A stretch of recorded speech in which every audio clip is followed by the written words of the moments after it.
Je n'aurais jamais dû ouvrir cette porte. Minuit vient de sonner quelque part dans l'immeuble. Un carillon électronique qui ressemble à une alarme. Je suis là, debout dans mon salon, pieds nus sur le parquet froid, un verre de vin à moitié vide dans une main, mon téléphone dans l'autre. L'écran affiche un message que je relis pour la 10e fois, un message de lui. Encore lui, toujours lui. 3 mots. On doit parler. Je n'ai pas répondu. Je ne réponds jamais immédiatement. C'est ma façon de garder le contrôle, de prétendre que je ne suis pas en train de m'effondrer lentement, que ma vie ne ressemble pas à un appartement vide un vendredi soir, avec pour seule compagnie une bouteille de merlot et le bruit sourd de la télévision du voisin à travers le mur. Et puis, 3 coups, nets, précis. Contre ma porte, je sursaute. Le vin tremble dans mon verre. Mon cœur fait un bond stupide, comme si j'avais 15 ans et que quelqu'un venait me surprendre après le couvre-feu. Mais j'ai 32 ans, je vis seul depuis 6 mois, et personne ne frappe chez moi à minuit. Personne. Je pose le verre sur la table basse, mes doigts tremblent légèrement. Ce n'est rien. C'est un voisin qui s'est trompé de porte, ou un livreur en retard, ou quelqu'un qui a trop bu et qui cherche son Airbnb. Il y en a plein dans l'immeuble maintenant. Je m'approche de la porte sans faire de bruit. Mon œil se colle contre le Judas. Et là, je la vois. Elle, la femme de mon voisin. Cheveux châtains défaits sur les épaules, visage pâle sous la lumière crue du couloir, regard fixe vers ma porte. Elle porte une robe légère, blanche, presque transparente sous l'éclairage, et ses pieds sont nus. Ses bras pendent le long de son corps, inertes, comme si elle ne savait pas quoi en faire. Mon souffle se bloque. Je ne la connais pas vraiment. Je l'ai croisée 3, peut-être 4 fois dans l'escalier. Toujours avec lui, son mari, cet homme élégant aux tempes grisonnantes, costume impeccable, sourire poli. Ils habitent l'appartement juste à côté du mien. Parfois, j'entends leur voix à travers le mur. Jamais de cris, jamais de disputes, juste des murmures, des silences épais. Elle lève la main. 3 nouveaux coups, plus insistants. Je recule d'un pas. Mon dos heurte le mur opposé. Qu'est-ce qu'elle fait là? Pourquoi maintenant? Pourquoi moi? Et puis, sa voix, basse, calme, presque suppliante. Je peux entrer? Chaque mot traverse la porte comme une lame. Je sens mon pouls battre dans mes tempes. Il y a quelque chose dans sa voix. Quelque chose qui ne va pas. Pas de panique. Pas de larmes. Juste une étrangeté. Une neutralité inquiétante. Comme si elle lisait un texte qu'elle avait répété. Je ne devrais pas ouvrir. Toutes les cellules de mon corps me hurlent de ne pas ouvrir. Mais ma main se pose déjà sur la poignée. Mes doigts tournent le verrou. La porte s'entr'ouvre. Elle est là, devant moi, plus proche que je ne l'imaginais. Ses yeux plongent dans les miens. Ils sont clairs, presque transparents sous la lumière, et il y a quelque chose dedans que je n'arrive pas à nommer. Pas de la peur, pas de la tristesse. Autre chose, quelque chose de plus profond. Elle sourit, un sourire très léger, à peine visible. Merci. Et avant que je puisse dire quoi que ce soit, elle entre. Je reste figé, la porte ouverte dans mon dos, pendant qu'elle traverse mon salon comme si elle connaissait déjà les lieux. Ses pieds nus ne font aucun bruit sur le parquet. Elle s'arrête près de la fenêtre, dos à moi, et regarde dehors. Les lumières de la ville scintillent dans la nuit. On dirait une photo, ou une scène de film. Je referme la porte lentement. Mon cœur bat tellement fort que j'ai peur qu'elle l'entende. Qu'est-ce qui se passe? Je demande, ma voix plus ferme que je ne le pensais. Elle ne se retourne pas tout de suite. Elle continue de regarder par la fenêtre, ses doigts effleurant le rebord, comme si elle cherchait quelque chose à quoi se raccrocher. « Tu vis seule ?» dit-elle. Ce n'est pas une question. C'est une affirmation. Oui. Depuis combien de temps? 6 mois. Elle hoche la tête, toujours sans me regarder. Je remarque maintenant qu'elle tremble légèrement. Pas de froid, pas de peur. Quelque chose d'autre. Une vibration interne, comme si elle retenait une explosion. C'est bien, murmure-t-elle. Vivre seule. C'est bien. Je ne sais pas quoi répondre. Je reste là, debout au milieu de mon propre salon, comme une intruse dans ma propre vie. Pourquoi tu es là? Je finis par demander.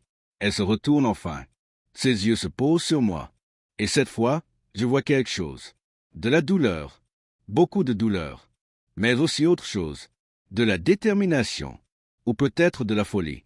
Je ne sais pas, parce que tu es la seule personne dans cet immeuble qui ne me regarde pas comme si j'étais un fantôme. Je fronce les sourcils. Je ne comprends pas. Qu'est-ce que tu veux dire? Elle s'approche de moi. Lentement. Chaque pas est mesuré, calculé. Elle s'arrête à quelques centimètres. Je sens son parfum. Quelque chose de doux et de lourd à la fois. Vanille et fumée. Tu ne me connais pas, dit-elle. Tu ne sais rien de moi. Et c'est exactement pour ça que je suis là. Mon cœur se serre. Je sens que je suis en train de m'enfoncer dans quelque chose de dangereux, mais je ne sais pas comment reculer. Je ne comprends pas ce que tu veux. Elle sourit à nouveau. Ce même sourire étrange, presque triste. Je veux que tu m'écoutes. Juste ça. M'écouter. Sans juger. Sans poser trop de questions. Juste m'écouter. Je devrais refuser. Je devrais lui dire de partir. D'aller voir quelqu'un d'autre. D'appeler quelqu'un. Mais au lieu de ça, je hoche la tête. D'accord? Elle expire. Un long souffle, comme si elle retenait son air depuis des heures. Puis elle se dirige vers le canapé, s'assied au bord, les mains croisées sur ses genoux. Je la suis, m'installe dans le fauteuil en face d'elle. Le silence s'installe. Lourd, épais, presque palpable. Mon mari croit que je suis parfaite, commence-t-elle soudain. Il croit que je suis heureuse, que tout va bien, que nous sommes un couple modèle. Tout le monde le croit. Elle marque une pause. Ses doigts se crispent légèrement sur ses genoux. Mais la vérité, c'est que je ne sais même plus qui je suis. Je la regarde sans rien dire. Je ne sais pas ce qu'elle attend de moi. De la compassion, de la compréhension, je ne la connais pas. Mais quelque chose dans sa voix me touche. Quelque chose de terriblement familier. Il est gentil, tu sais, continue-t-elle. Il ne crie jamais. Il ne me frappe pas. Il ne me trompe pas. Il est parfait. Vraiment parfait. Elle lève les yeux vers moi. Et dans son regard, je vois une fêlure. Mais c'est justement ça le problème.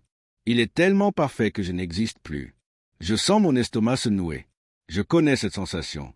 Cette impression de disparaître lentement, d'être absorbé par quelqu'un d'autre, de devenir une ombre. Je l'ai vécu. Pendant 3 ans. Avec lui. Et puis, il y a quelques semaines, poursuit-elle, j'ai rencontré quelqu'un. Mon cœur fait un bond. Je sais ce qui va suivre. Je le sens. Quelqu'un qui me regarde comme si j'existais vraiment. Quelqu'un qui me parle comme si mes mots avaient du poids. Quelqu'un qui me touche comme si. Elle s'arrête, baisse les yeux. Ses joues rosissent légèrement, comme si j'étais vivante. Le silence retombe, plus lourd encore. Je ne sais pas quoi dire. Je ne sais même pas si je dois dire quelque chose. Tu le vois encore? Je demande finalement. Elle hoche la tête. Oui. Et ton mari? Il sait? Elle secoue la tête. Non. Enfin, je ne crois pas. Son regard se fait distant, comme si elle voyait quelque chose que je ne peux pas voir. Mais parfois, j'ai l'impression qu'il sait, qu'il joue avec moi, qu'il attend juste le bon moment pour tout faire exploser. Je sens un frisson me parcourir l'échine. Il y a quelque chose dans sa voix, quelque chose qui ressemble à de la peur. Pourquoi tu me racontes tout ça? Elle relève les yeux vers moi, et cette fois, son regard est différent, plus dur, plus déterminé, parce que j'ai besoin que quelqu'un sache. Au cas où quoi? Elle ne répond pas tout de suite. Elle se lève, retourne vers la fenêtre. Dehors, la ville continue de scintiller. Indifférente, au cas où il m'arriverait quelque chose. Mon sang se glace. Je me lève à mon tour, m'approche d'elle. Qu'est-ce que tu veux dire? Elle se retourne. Son visage est calme. Trop calme. Mon mari n'est pas celui que tout le monde croit. Il a des secrets très sombres. Et je commence à penser qu'il sait que je sais. Mes mains deviennent moites. Je sens que je suis en train de basculer dans quelque chose de bien plus grand que ce que j'imaginais. Quel genre de secret?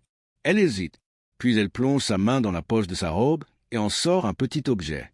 Une clé USB, noire, brillante sous la lumière. Tout est là-dedans. Elle me tend la clé. Je la regarde sans bouger. Je ne peux pas prendre ça. Si, tu peux. Tu dois. Non. Va voir la police. Ou quelqu'un d'autre. Pas moi. Elle s'approche encore. Prends ma main. Pose la clé dedans. Ses doigts sont glacés. La police ne me croira pas. Personne ne me croira. Mais toi? Elle s'arrête. Ses yeux se plantent dans les miens. Toi? Tu me crois. Je ne sais pas quoi dire. Je ne sais même pas si je la crois vraiment. Mais il y a quelque chose dans son regard qui me fait terriblement peur. Garde ça, murmure-t-elle. Ne l'ouvre pas tout de suite. Attends. Si tout va bien, je reviendrai la chercher dans quelques jours. Mais si quoi?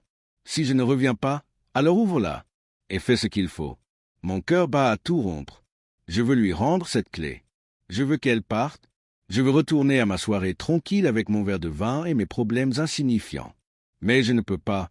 Je ne sais pas pourquoi, mais je ne peux pas. Elle recule d'un pas. Sourit. Un vrai sourire cette fois. Fragile. Reconnaissant. Merci. Et avant que je puisse répondre, elle se dirige vers la porte, l'ouvre et disparaît dans le couloir. Je reste là, immobile, la clé USB serrée dans ma main, pendant que la porte se referme lentement devant moi. Et c'est à ce moment précis que j'entends une autre porte s'ouvrir dans le couloir. La leur, je me fige. Mon souffle se bloque quelque part entre ma gorge et mes poumons. À travers ma porte entr'ouverte, j'entends des pas dans le couloir. Des pas lourds, masculins. Puis sa voix à lui, le mari, basse et contrôlée. « Tu étais où ?» La voix de la femme répond. Plus loin, étouffée. Je ne distingue pas les mots, juste le ton. Quelque chose d'apaisant. De mensonger peut-être. Je referme ma porte sans bruit, comme si le moindre son pouvait me trahir. Mon dos s'appuie contre le bois. La clé USB brûle dans ma paume. Je la regarde. Ce petit objet noir et anodin qui vient de transformer ma soirée tranquille en quelque chose de complètement fou. Qu'est-ce que je viens de faire? Je traverse mon salon, direction ma chambre. Mes jambes tremblent légèrement. Je cache la clé dans le tiroir de ma table de nuit, tout au fond, sous des vieux magazines et des reçus froissés, comme si l'enterrer pouvait effacer ce qui vient de se passer. Je retourne au salon. Le verre de vin est toujours là, sur la table basse. Je le saisis, le vide d'un trait. Le liquide est tiède maintenant, presque désagréable, mais je m'en fiche. J'ai besoin de quelque chose pour calmer le chaos dans ma tête. Mon téléphone vibre. Je sursaute encore. L'écran s'allume. Un nouveau message de lui. De Julien. Mon ex. Celui qui continue de penser qu'on doit parler. Qu'on peut arranger les choses, qu'il suffit de se voir pour que tout redevienne comme avant. J'ignore le message. Je n'ai pas la force. Pas ce soir. Je m'allonge sur le canapé, fixe le plafond. Les bruits de l'immeuble m'entourent. Le bourdonnement du réfrigérateur. Le claquement d'une porte quelque part en haut. Et puis, à travers le mur, leur voix. À eux. Le couple modèle.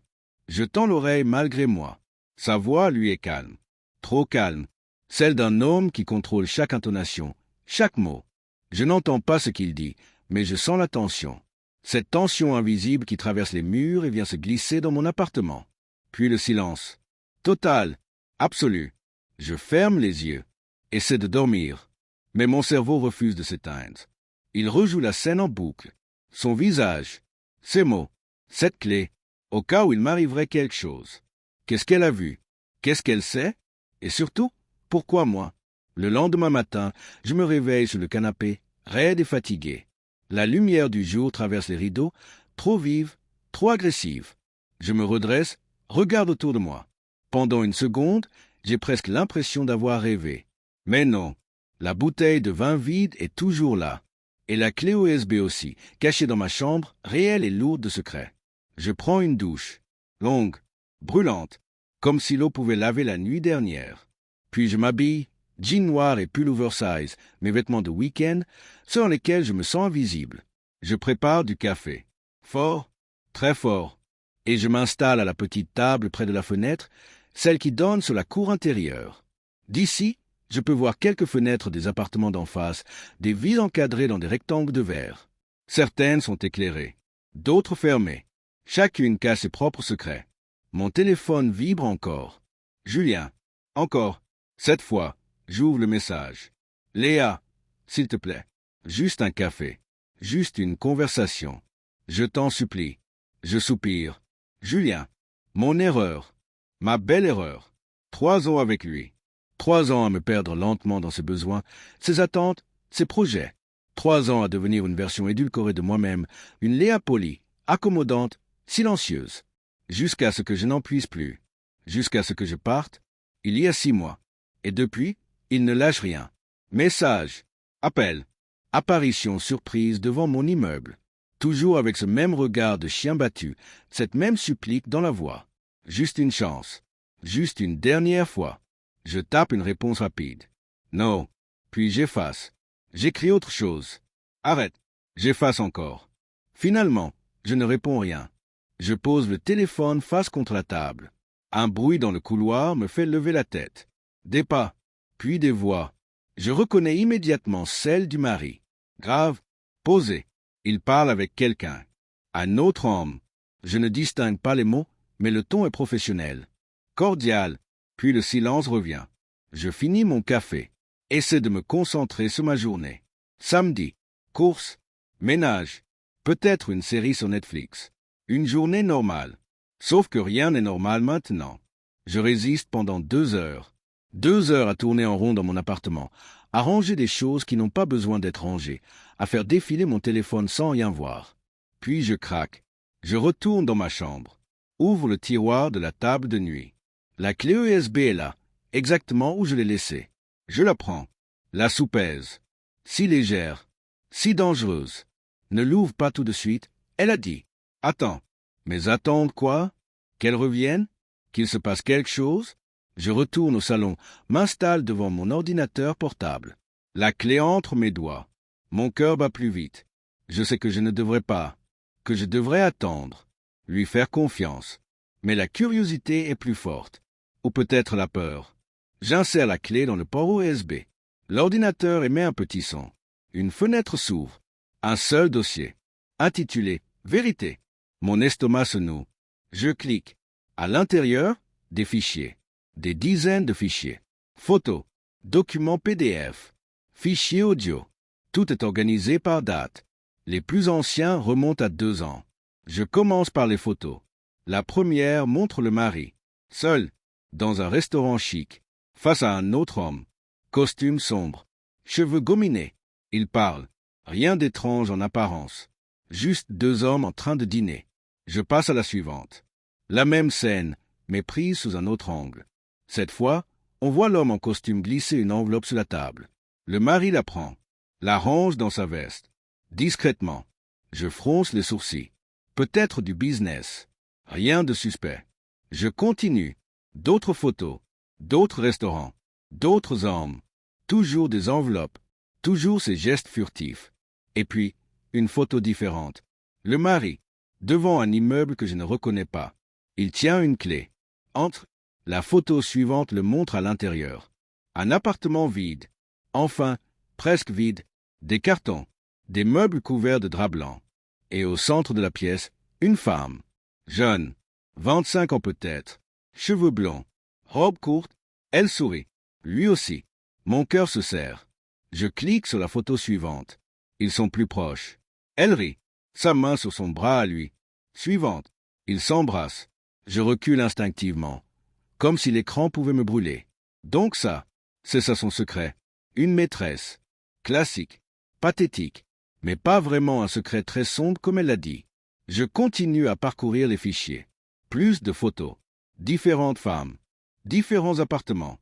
Toujours la même mise en scène. Il entre. Elle sourit. Ils disparaissent derrière une porte fermée.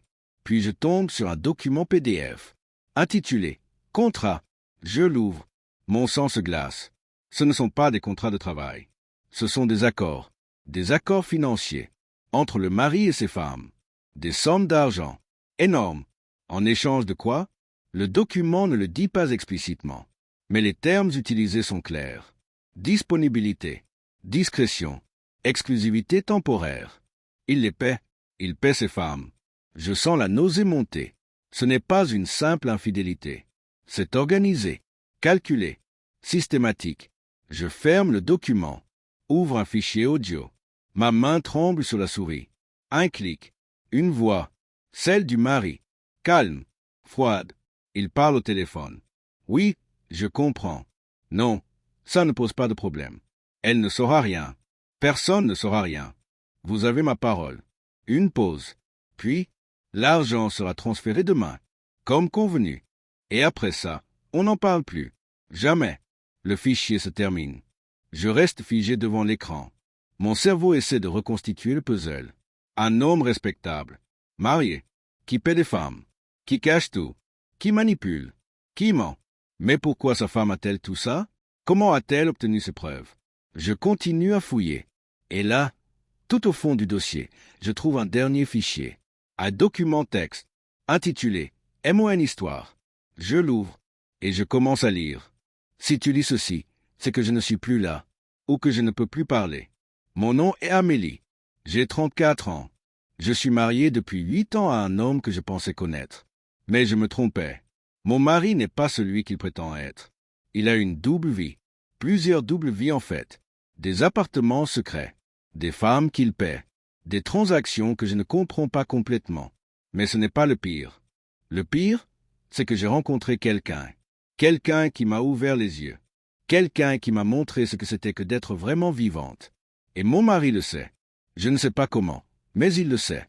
Je le vois dans ses regards, dans ses silences, dans cette façon qu'il a de me surveiller sans en avoir l'air. J'ai peur, vraiment peur. Pas qu'il me frappe. Non, il ne ferait jamais ça. Mais j'ai peur de ce qu'il pourrait faire d'autre, de ce qu'il est capable de faire. Alors j'ai rassemblé des preuves, tout ce que j'ai pu trouver, et je les confie à la seule personne en qui je peux avoir confiance. Une personne qui ne me doit rien, qui ne me connaît pas vraiment, mais qui, je l'espère, fera ce qu'il faut si les choses tournent mal.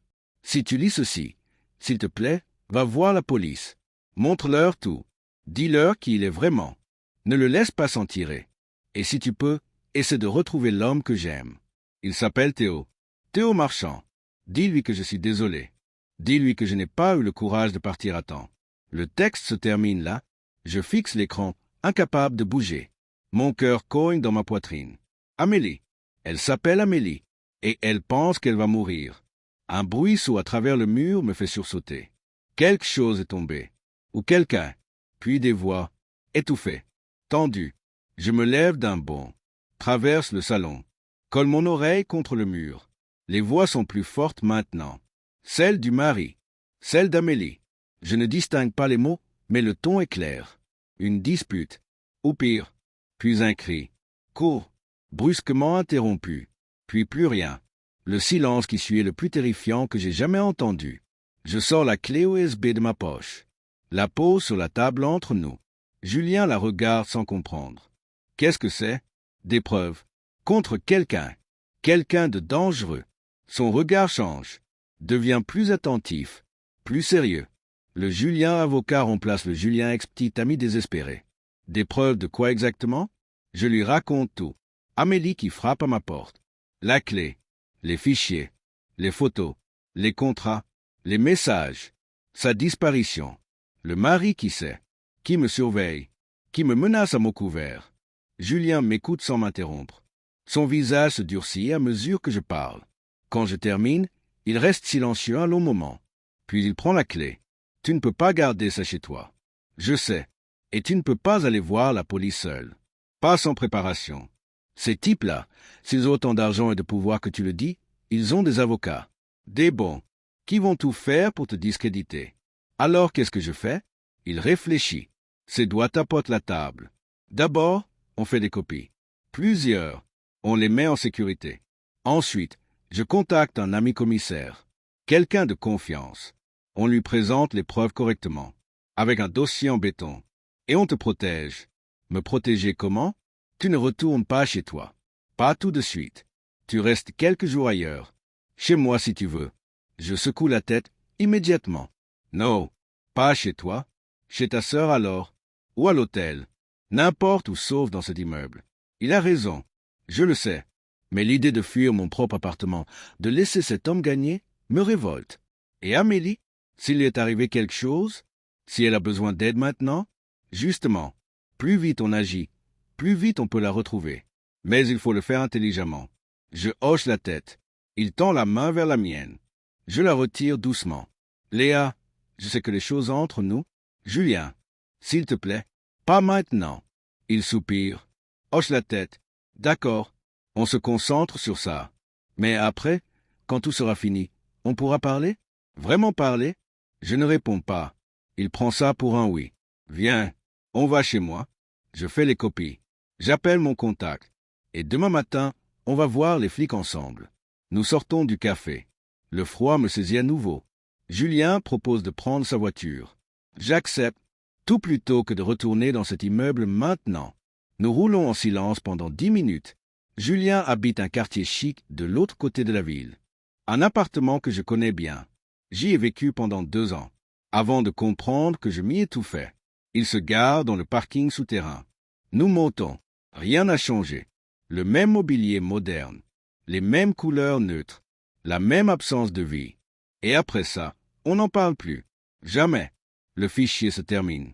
Je reste figé devant l'écran. Mon cerveau essaie de reconstituer le puzzle.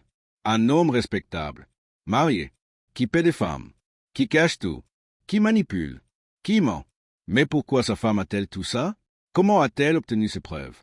Je continue à fouiller. Et là, tout au fond du dossier, je trouve un dernier fichier. Un document texte, intitulé « MON Histoire ». Je l'ouvre, et je commence à lire. Si tu lis ceci, c'est que je ne suis plus là, ou que je ne peux plus parler. Mon nom est Amélie. J'ai 34 ans.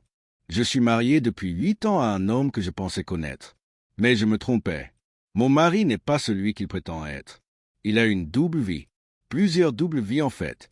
Des appartements secrets. Des femmes qu'il paie. Des transactions que je ne comprends pas complètement. Mais ce n'est pas le pire. Le pire, c'est que j'ai rencontré quelqu'un. Quelqu'un qui m'a ouvert les yeux. Quelqu'un qui m'a montré ce que c'était que d'être vraiment vivante. Et mon mari le sait. Je ne sais pas comment, mais il le sait. Je le vois dans ses regards, dans ses silences, dans cette façon qu'il a de me surveiller sans en avoir l'air. J'ai peur, vraiment peur. Pas qu'il me frappe. Non, il ne ferait jamais ça. Mais j'ai peur de ce qu'il pourrait faire d'autre, de ce qu'il est capable de faire. Alors j'ai rassemblé des preuves, tout ce que j'ai pu trouver, et je les confie à la seule personne en qui je peux avoir confiance. Une personne qui ne me doit rien, qui ne me connaît pas vraiment, mais qui, je l'espère, fera ce qu'il faut si les choses tournent mal. Si tu lis ceci, s'il te plaît, va voir la police. Montre-leur tout. Dis-leur qui il est vraiment. Ne le laisse pas s'en tirer. Et si tu peux, essaie de retrouver l'homme que j'aime. Il s'appelle Théo. Théo Marchand. Dis-lui que je suis désolé. Dis-lui que je n'ai pas eu le courage de partir à temps. Le texte se termine là. Je fixe l'écran, incapable de bouger. Mon cœur cogne dans ma poitrine. Amélie. Elle s'appelle Amélie. Et elle pense qu'elle va mourir. Un bruisseau à travers le mur me fait sursauter. Quelque chose est tombé. Ou quelqu'un. Puis des voix. Étouffées. Tendues. Je me lève d'un bond. Traverse le salon. Colle mon oreille contre le mur.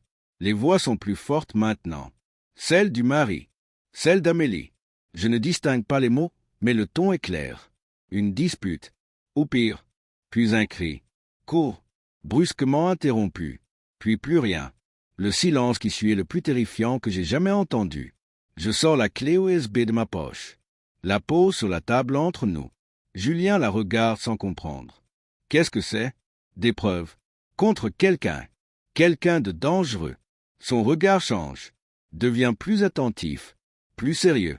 Le Julien avocat remplace le Julien ex-petit ami désespéré. Des preuves de quoi exactement? Je lui raconte tout. Amélie qui frappe à ma porte. La clé. Les fichiers. Les photos. Les contrats. Les messages. Sa disparition. Le mari qui sait. Qui me surveille. Qui me menace à mots couverts. Julien m'écoute sans m'interrompre. Son visage se durcit à mesure que je parle. Quand je termine, il reste silencieux un long moment. Puis il prend la clé. Tu ne peux pas garder ça chez toi. Je sais. Et tu ne peux pas aller voir la police seule. Pas sans préparation. Ces types-là, s'ils ont autant d'argent et de pouvoir que tu le dis, ils ont des avocats. Des bons. Qui vont tout faire pour te discréditer. Alors qu'est-ce que je fais? Il réfléchit. Ses doigts tapotent la table. D'abord, on fait des copies. Plusieurs. On les met en sécurité. Ensuite, je contacte un ami commissaire. Quelqu'un de confiance. On lui présente les preuves correctement. Avec un dossier en béton. Et on te protège. Me protéger comment? Tu ne retournes pas chez toi. Pas tout de suite. Tu restes quelques jours ailleurs. Chez moi si tu veux. Je secoue la tête immédiatement. Non, pas chez toi. Chez ta sœur alors. Ou à l'hôtel. N'importe où sauf dans cet immeuble. Il a raison. Je le sais.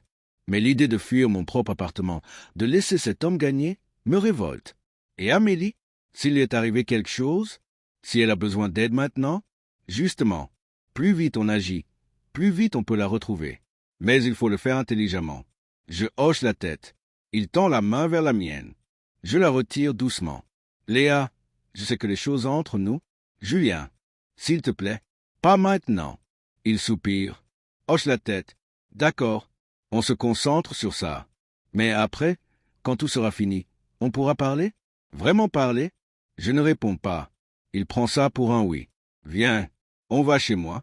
Je fais les copies. J'appelle mon contact. Et demain matin, on va voir les flics ensemble. Nous sortons du café. Le froid me saisit à nouveau. Julien propose de prendre sa voiture. J'accepte, tout plutôt que de retourner dans cet immeuble maintenant. Nous roulons en silence pendant 10 minutes. Julien habite un quartier chic de l'autre côté de la ville. Un appartement que je connais bien. J'y ai vécu pendant 2 ans, avant de comprendre que je m'y étouffais. Il se gare dans le parking souterrain. Nous montons. Rien n'a changé. Le même mobilier moderne. Les mêmes couleurs neutres. La même absence de vie. Installe-toi. Je m'occupe de tout. Il disparaît dans son bureau avec la clé USB. Je reste debout au milieu du salon. Mon téléphone vibre. Un message d'un numéro inconnu. Mon sang se glace avant même d'ouvrir. Vous avez fait une erreur en partant, mademoiselle Moreau. Mais il n'est pas trop tard pour arranger les choses. Ramenez ce qui m'appartient, et tout sera oublié. Mes mains tremblent. Il me suit. Il sait où je suis allé. Où je suis maintenant peut-être. Je cours vers le bureau. Julien est devant son ordinateur, en train de copier les fichiers. Il vient de m'envoyer un message. Qui? Le mari, Darcy. Il veut que je lui rende la clé. Julien se lève immédiatement. Prend mon téléphone. Lit le message. Son visage se durcit. Bloque ce numéro. Maintenant. Mais, Léa, bloque-le. Et ne réponds surtout pas. Je bloque le numéro. Mais je sais que ça ne servira à rien. Un homme comme lui trouvera toujours un moyen de me contacter, de me menacer, de me retrouver. Les copies sont presque terminées, dit Julien. J'appelle mon contact maintenant. Il compose un numéro. Parle bas. Je n'entends que des bribes. Urgent. Preuve. Disparition. Protection. Il raccroche. Il sera là dans 1 heure. On va tout lui montrer. Il saura quoi faire. 1 heure. 60 minutes à attendre. À me ronger les ongles. À imaginer le pire. Je m'assois sur le canapé. Julien s'installe à côté de moi. Trop près, je sens son regard sur moi. Tu sais, dit-il doucement, je n'ai jamais cessé de penser à toi. Ces 6 mois ont été un enfer. Julien, laisse-moi juste dire ça. S'il te plaît, je soupire. Il continue.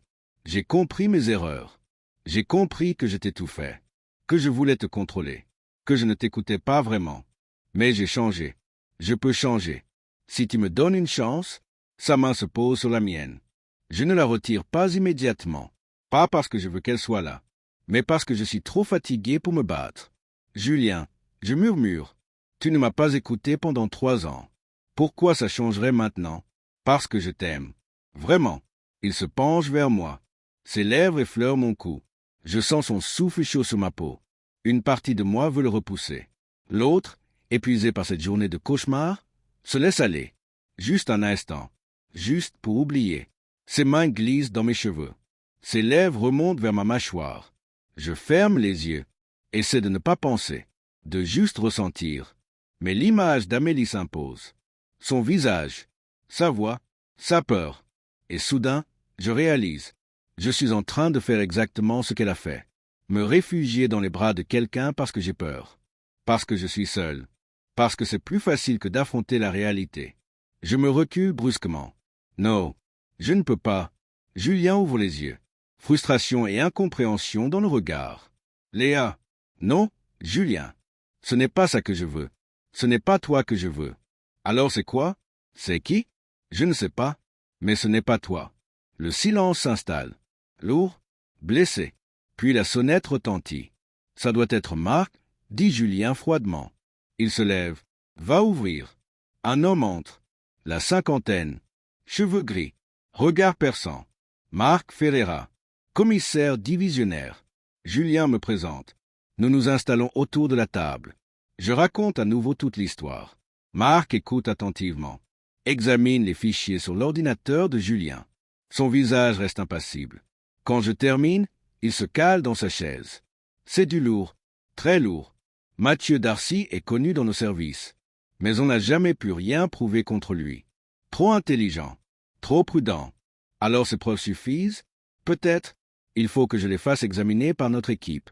Vérifier l'authenticité. Construire un dossier solide. Ça va prendre quelques jours. Quelques jours? Et Amélie?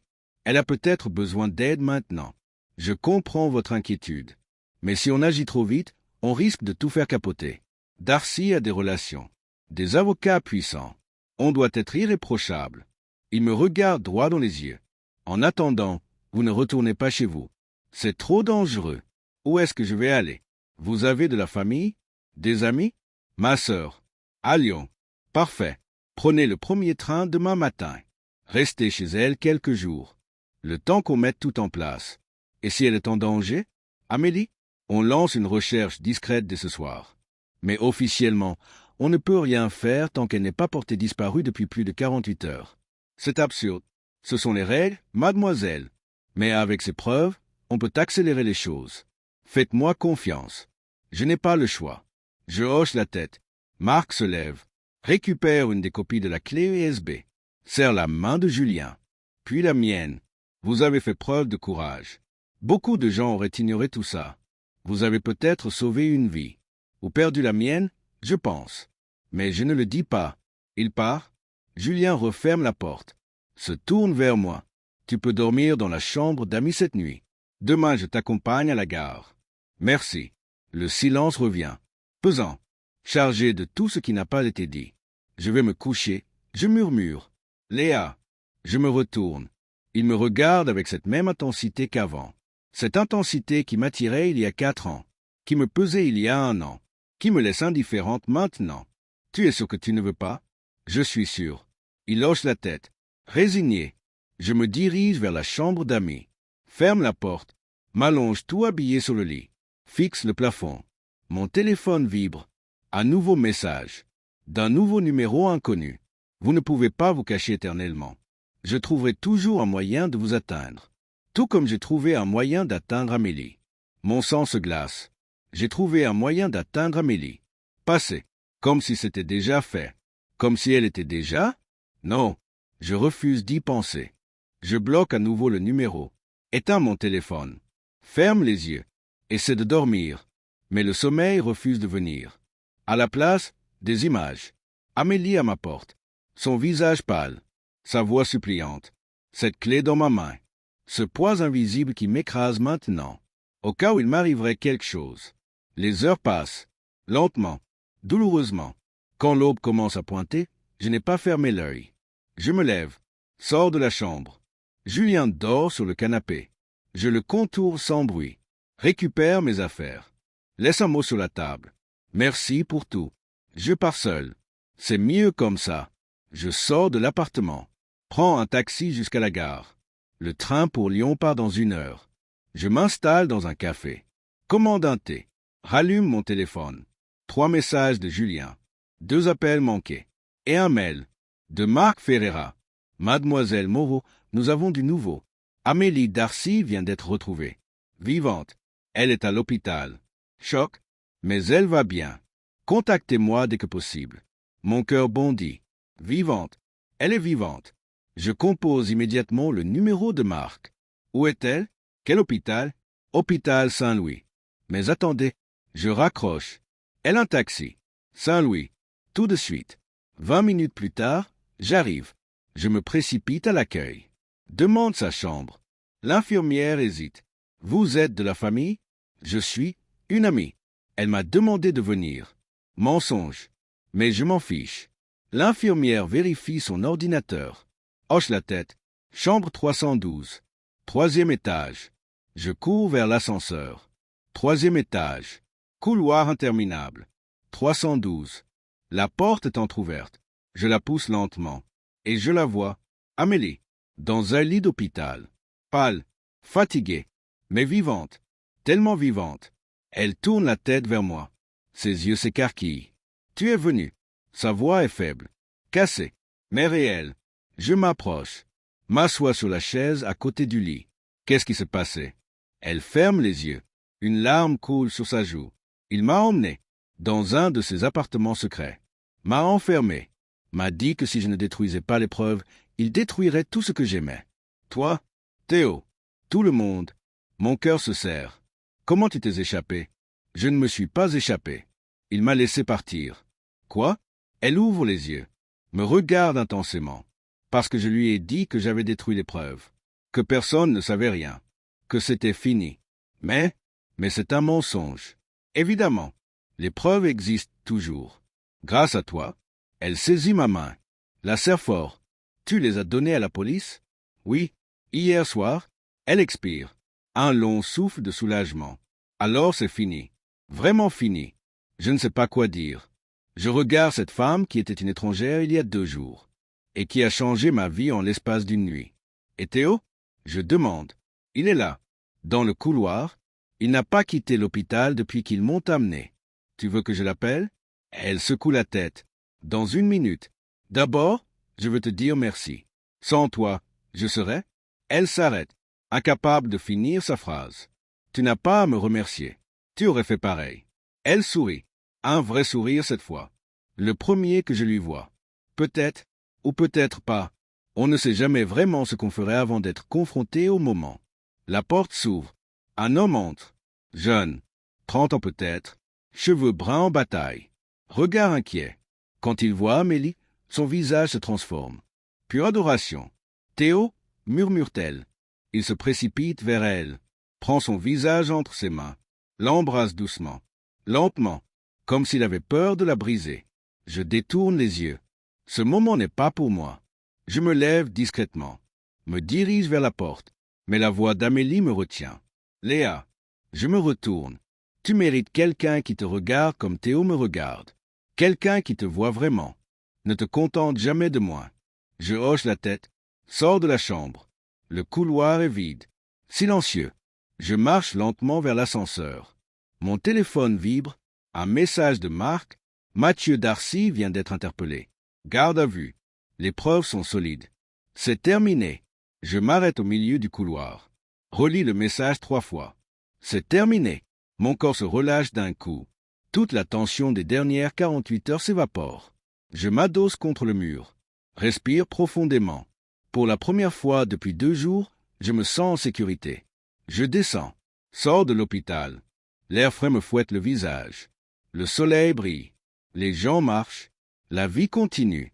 Normal. Belle. Mon téléphone sonne. Julien. J'hésite. Puis je réponds. Léa, où tu es? J'étais inquiet. Je vais bien. Amélie va bien. Tout va bien. Tu es sûr? Oui, je suis sûr. Un silence. Puis, tu veux toujours prendre ce train pour Lyon? Je réfléchis. Lyon. Ma sœur. Fuir? Ou rentrer chez moi? Affronter. Recommencer. Non. Je rentre chez moi. D'accord. Tu veux que je vienne? Non. Merci, Julien. Pour tout. Mais je préfère être seul maintenant. Je comprends. Un dernier silence. Puis, au revoir, Julien. Au revoir, Léa. Je raccroche.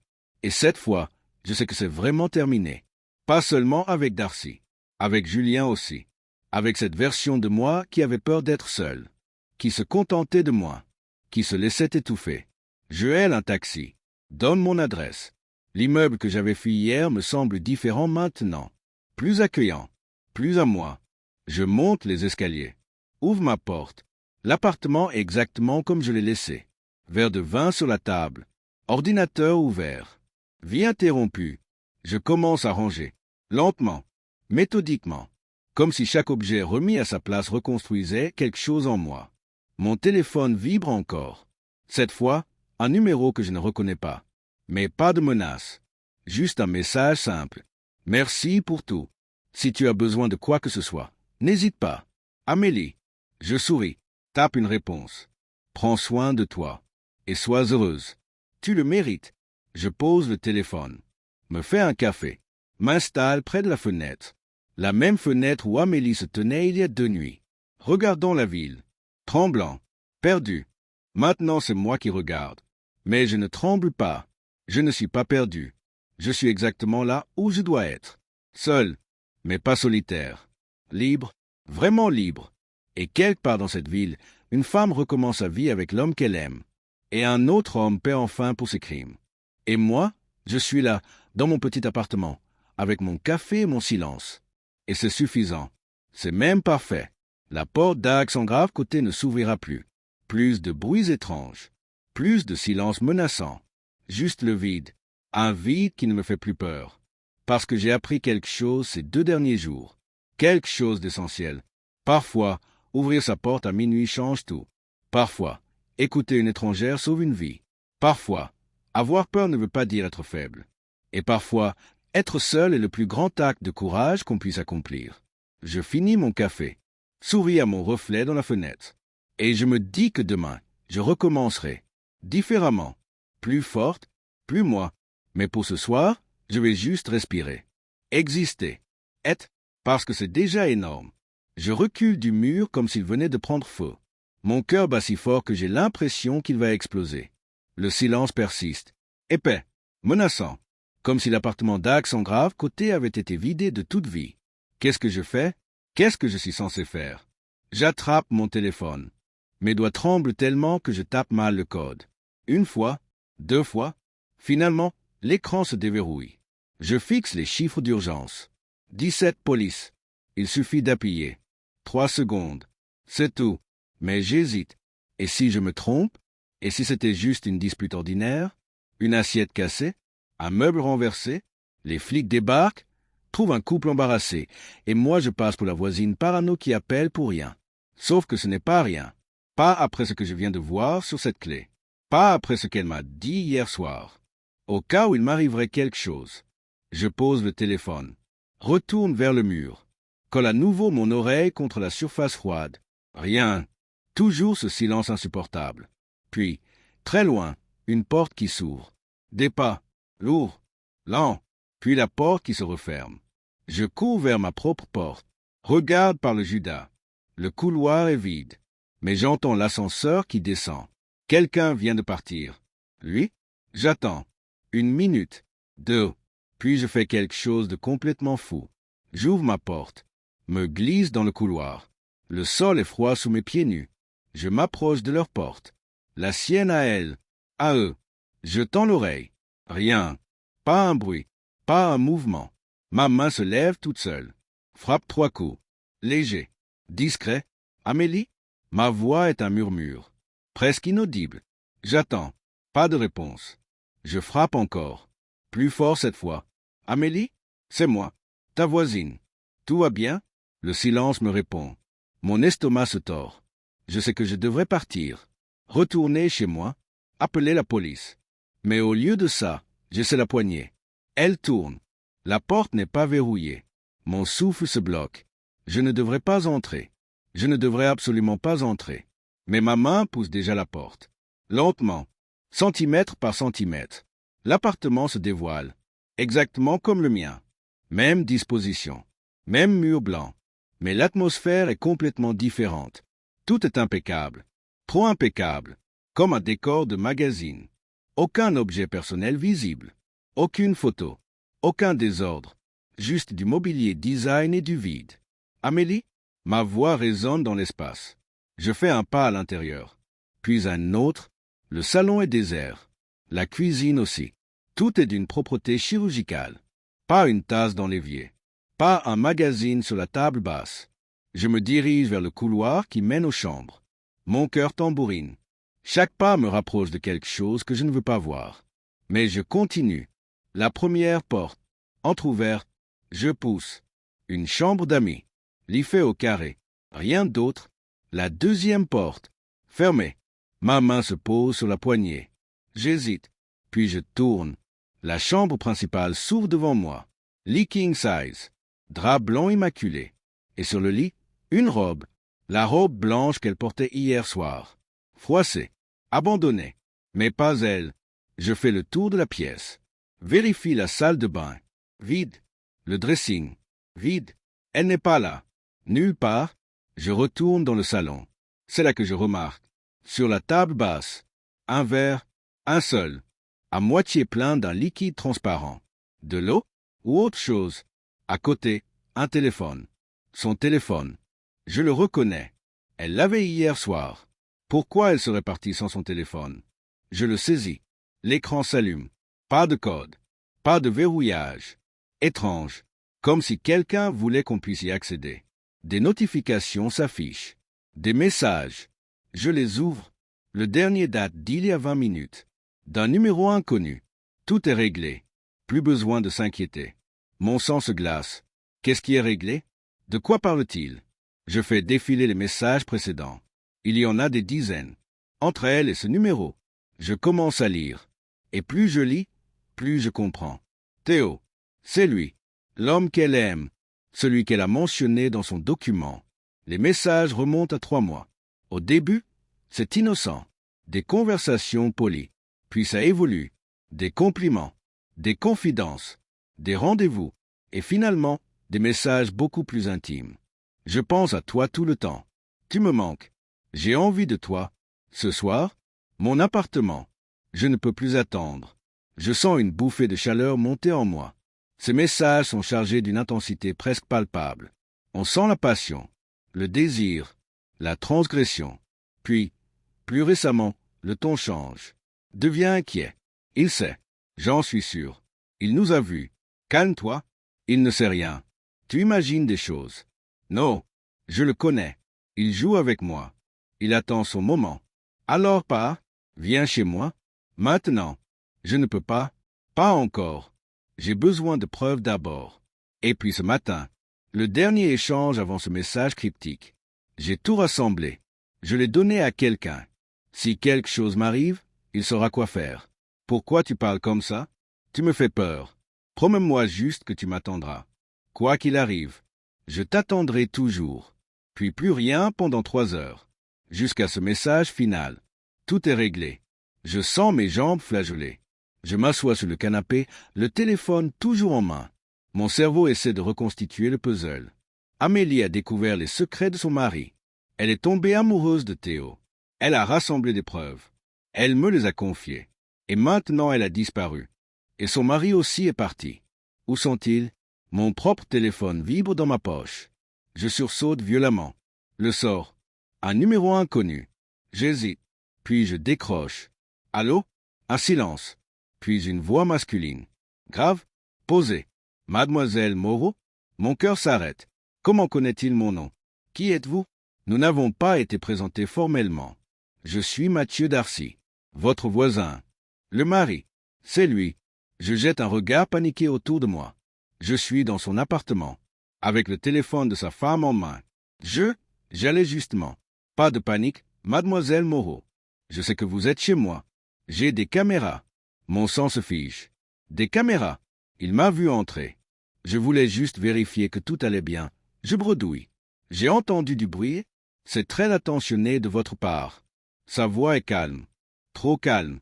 Comme hier soir à travers le mur. Mais tout va bien. Amélie a dû sortir faire des courses. Elle oublie toujours de fermer la porte correctement. C'est moi qui l'ai laissée entr'ouverte ce matin en partant. Vous comprenez? Avec les bras chargés, il ment. Je le sens dans chaque mot. Trop de détails. Trop d'explications. D'accord? Désolé d'avoir? Ne vous excusez pas. C'est tout à fait normal entre voisins. D'ailleurs, j'aimerais beaucoup que nous fassions plus ample connaissance. Peut-être un verre ce soir? Chez vous ou chez moi? Ma gorge se serre. Il est en train de me tester. De voir ce que je sais. Je ne peux pas ce soir. J'ai des projets. Dommage. Une autre fois alors. Un silence. Puis, au fait, mademoiselle Moreau, si par hasard vous trouvez quelque chose qui ne vous appartient pas, un objet égaré peut-être, j'apprécierais beaucoup que vous me le rendiez. Amélie a tendance à égarer des choses importantes. Mon cœur cogne si fort que j'ai peur qu'il l'entende à travers le téléphone. Je n'ai rien trouvé. Parfait. Passez une excellente journée. Il raccroche. Je reste figé, le téléphone contre mon oreille, incapable de bouger. Il sait. Pour la clé. Il sait que sa femme a donné quelque chose. Je me lève d'un bond. Pose le téléphone d'Amélie exactement où je l'ai trouvé. Sors de l'appartement en courant presque. Referme la porte derrière moi. Traverse le couloir. Rentre chez moi. Verrouille. Double tour. Chaîne de sécurité. Je m'adosse contre la porte, le souffle court. Mon appartement qui me semblait si sûr hier encore ressemble maintenant à une cage. Avec des murs trop fins. Des portes trop fragiles. Il sait où je vis. Il a des caméras. Il sait que sa femme est venue me voir. Je cours vers ma chambre. Sors la clé USB de sa cachette. La glisse dans ma poche. Je ne peux pas la laisser ici. Pas si jamais il décide de venir. Mon téléphone vibre encore. Cette fois, c'est un message. De Julien. S'il te plaît, Léa. Réponds-moi. J'ai besoin de te voir. Je fixe l'écran. Julien. Mon ex insistant. Mon problème d'avant, qui semble tellement dérisoire maintenant. Mais soudain, une idée me traverse l'esprit. Une idée complètement folle. Julien veut me voir. Julien ne me lâche pas. Julien est avocat. Je tape une réponse rapide. D'accord. Café dans 1 heure. Le balto. Viens seul. La réponse arrive presque immédiatement. Merci. Merci, Léa. Je serai là. Je pose le téléphone. Prends ma veste. Vérifie que la clé est toujours dans ma poche. Puis je sors de mon appartement. Les escaliers plutôt que l'ascenseur. Plus discret. Plus rapide. J'arrive dans le hall. La porte d'entrée est à 10 mètres. Liberté à 10 mètres. Mademoiselle Moreau. Je me fige. Cette voix. Je me retourne lentement. Il est là. Mathieu Darcy. Debout près des boîtes aux lettres. Grand. Élégant. Costume impeccable. Sourire parfait. Exactement comme dans les photos. Sauf que maintenant il est réel. Et tellement plus menaçant. Quelle coïncidence, dit-il en s'approchant. Je viens juste de rentrer. Je force un sourire. Mon cœur bat à 100 à l'heure. Oui, quelle coïncidence. Vous sortez? Juste un café avec un ami. Ah, merveilleux. Il s'arrêta à 1 mètre de moi. Ses yeux plongent dans les miens. Des yeux froids, calculateurs. Comme s'il lisait chaque pensée qui traverse mon esprit. J'espère que vous n'êtes pas trop inquiète pour Amélie. Elle a tendance à disparaître comme ça parfois. Sans prévenir. C'est sa nature libre. Je hoche la tête, incapable de parler. Mais elle revient toujours. Toujours. Il sourit. Un sourire qui ne monte pas jusqu'à ses yeux. Passez une bonne journée, mademoiselle Moreau. Il se dirige vers l'ascenseur. Appuie sur le bouton. Les portes s'ouvrent. Il entre. Se retourne vers moi, et juste avant que les portes se referment, il dit « Prenez soin de vous. On ne sait jamais ce qui peut arriver dans cette ville. » Les portes se ferment. Je reste planté là, incapable de bouger, pendant que l'ascenseur monte vers les étages. Puis je cours, je traverse le hall, pousse la porte, l'air froid de novembre me gifle le visage. Mais je m'en fiche. Je marche vite, très vite, sans me retourner. Le café est à 10 minutes. Je l'ai fait en 5. Pousse la porte. La chaleur et le bruit m'enveloppent. L'odeur du café. Des voix. De la normalité. Je cherche une table au fond. M'installe dos au mur. Vue sur l'entrée. Comme dans les films. Je commande un double expresso. Mes mains tremblent encore. 10 minutes plus tard, Julien arrive. Il me repère immédiatement. Son visage s'illumine. Ce sourire que je connais si bien. Celui qui m'a fait craquer il y a 4 ans. Celui que j'ai fini par détester. Il s'approche, veut m'embrasser sur la joue. Je recule légèrement. Il se raidit, s'assoit en face de moi. Merci d'être venu. Je vais droit au but. J'ai besoin de tes conseils professionnels. Son sourire s'efface légèrement. Il ne s'attendait pas à ça. Professionnel? Oui. En tant qu'avocat. Il fronce les sourcils, puis hoche la tête. D'accord. Dis-moi tout.